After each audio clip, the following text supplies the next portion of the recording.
বাংলাদেশের স্লোগান জয় বাংলা বলে ঘুরে বেড়াচ্ছেন তাদেরও ছাড়া হবে না।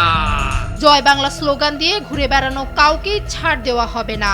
16 মে ফলতা বিধানসভার পুনর্নির্বাচনী প্রচারে আয়োজিত এক জনসভায় ঠিক এমনই কড়া হুঁশিয়ারি দিয়েছেন পশ্চিমবঙ্গের মুখ্যমন্ত্রী শুভেন্দু অধিকারী। সীমান্ত সুরক্ষিত করার জন্য ট্রান্সফার প্রক্রিয়া শুরু হবে। দক্ষিণ 24 পরগনার সেই জনসভা থেকে শুভেন্দু জানান, আমার মা, বোন, দিদি, শিশু কন্যাদের ওপর শারীরিক নির্যাতন করে এখনো বাংলাদেশের স্লোগান জয় বাংলা বলে যারা ঘুরে বেড়াচ্ছেন তাদের ছাড়া হবে না।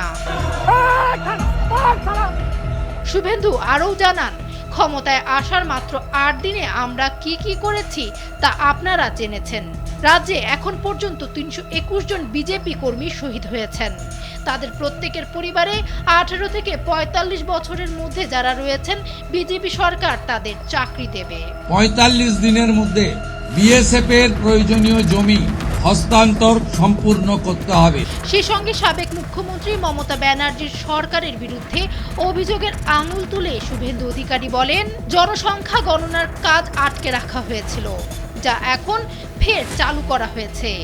বিএসএফকে জমি হস্তান্তর শুরু হয়েছে। শরণার্থীরা থাকবে যারা সিএএ আওতায়, তবে অনুপ্রবেশকারীদের বিদায় করা হবে। আজকে ডেস্ক রিপোর্ট, সময়ের আলো। আমরা প্রথম দিনই